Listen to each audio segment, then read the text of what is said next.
Viva Voz, com Vera Magalhães.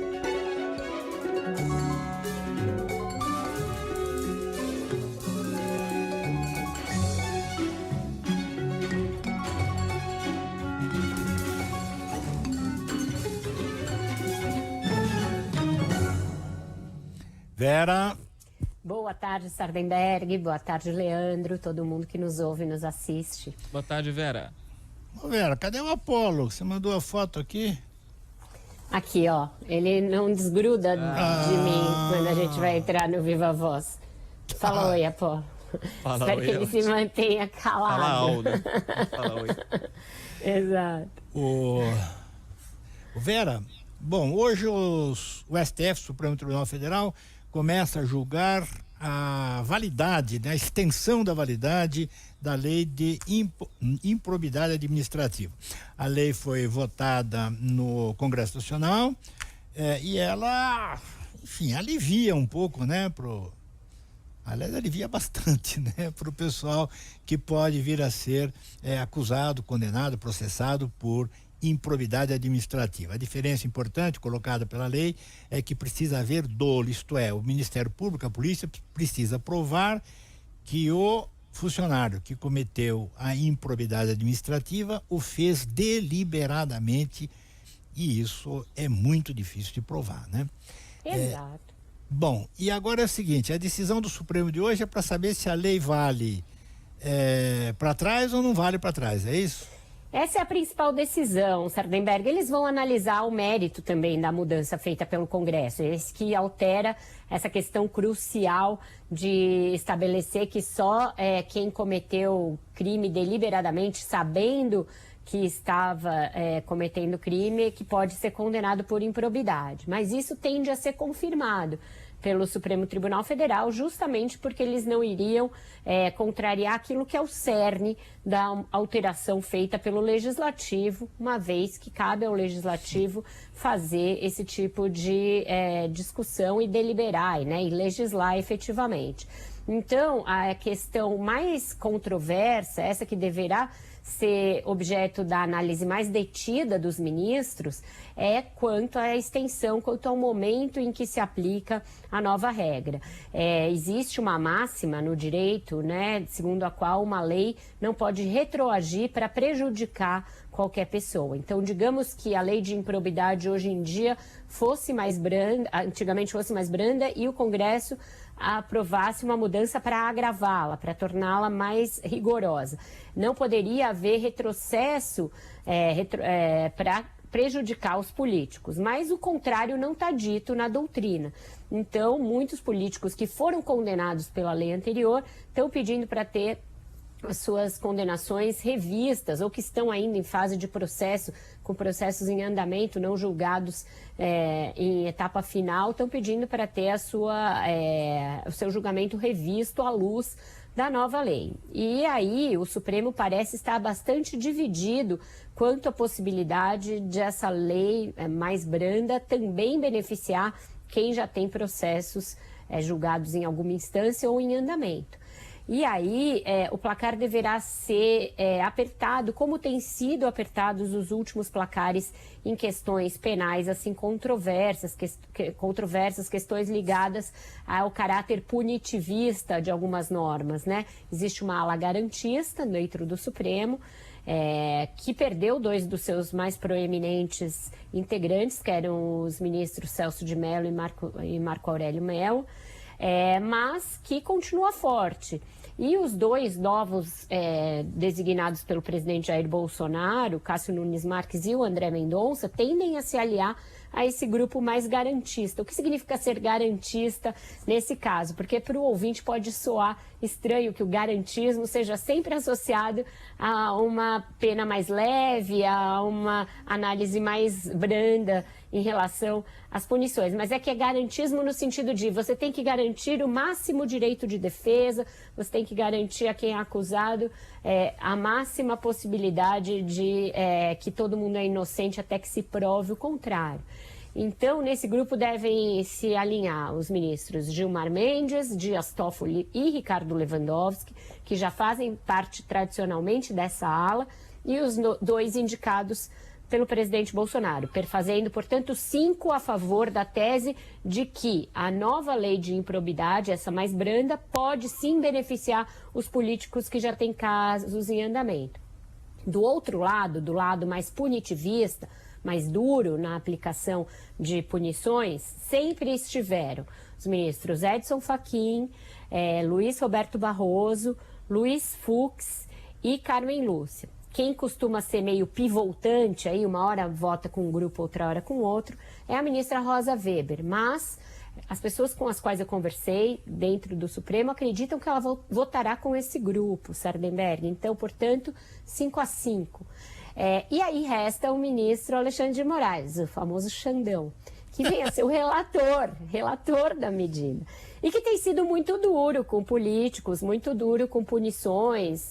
Portanto, a lógica diz que ele votaria com esse grupo aí. Até porque, Sardenberg, nesse grupo estão alguns dos seus companheiros de armas atuais, né? O Fachin, o Barroso, que são sempre alvo do Bolsonaro, e a Rosa, que vai estar de parceira dele, ela como presidente do Supremo, ele como presidente do TSE, no momento em que eles querem mostrar um rigor maior da lei. Então, a lógica seria que ele estivesse nesse grupo. Mas eu também já ouvi que ele, justamente por estar muito exposto e comprando muitas brigas com políticos e por assumir o TSE, poderia dar um voto mais brando, dando alguma sinalização para os políticos de que a sua intenção não é persegui-los.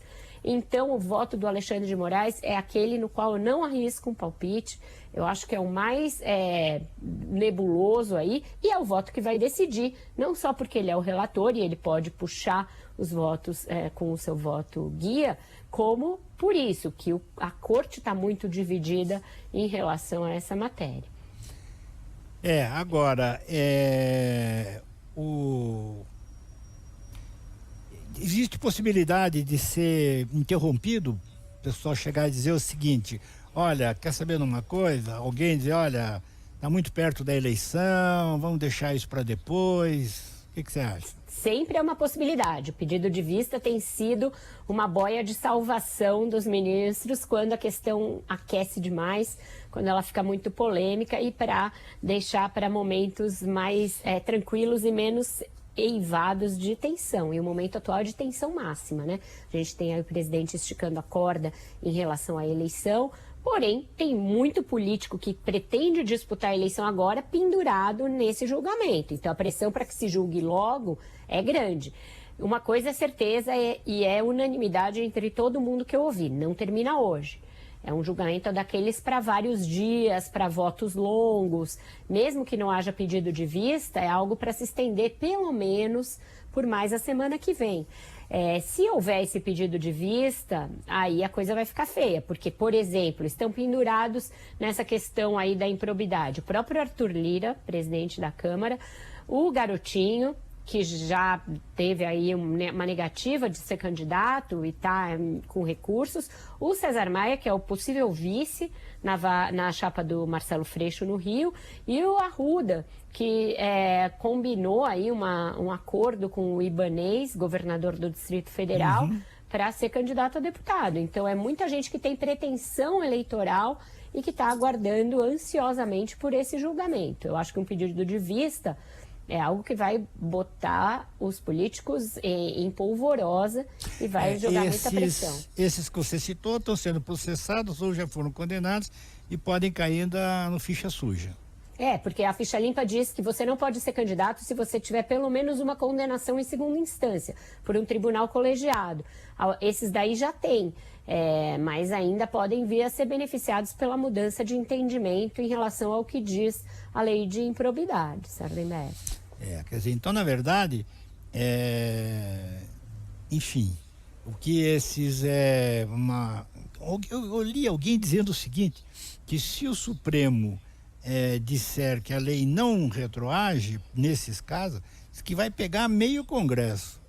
Pega muita gente, mas é isso, lei da ficha limpa só atinge quem tem 2 condenações, uma em primeira instância e pelo menos uma em segunda. Não precisa estar transitado em julgado, você precisa ter só uma confirmação em segunda instância. Então sim, pega muita gente.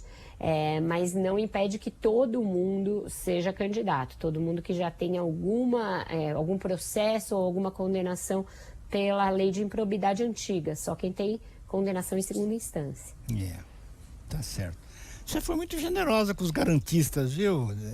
Porque eles estão abusando, né? Então, daqui a pouco não...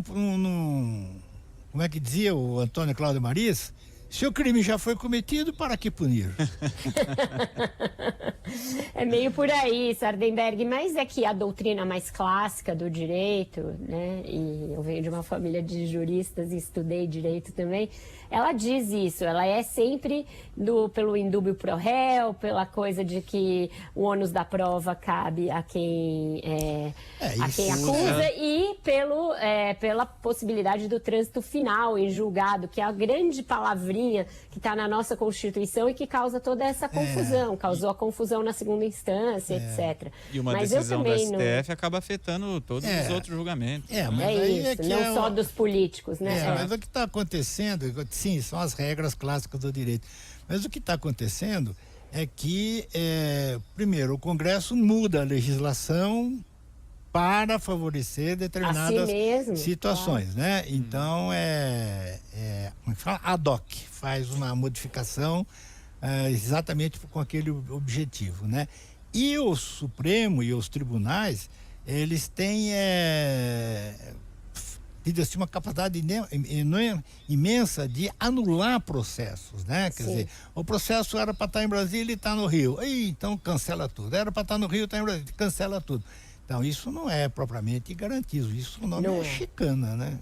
Verdade, eu concordo com você, eu tendo a ser mais da ala punitivista, eu acho que o Brasil é muito brando em relação a isso, a gente não tem, na maioria dos países democráticos, tantas instâncias de recurso assim, antes do cumprimento da pena, e o Supremo também muda esses entendimentos a partir de cálculos políticos e não só de convicções jurídicas e constitucionais. Decisão sobre a segunda instância, né? Um clássico.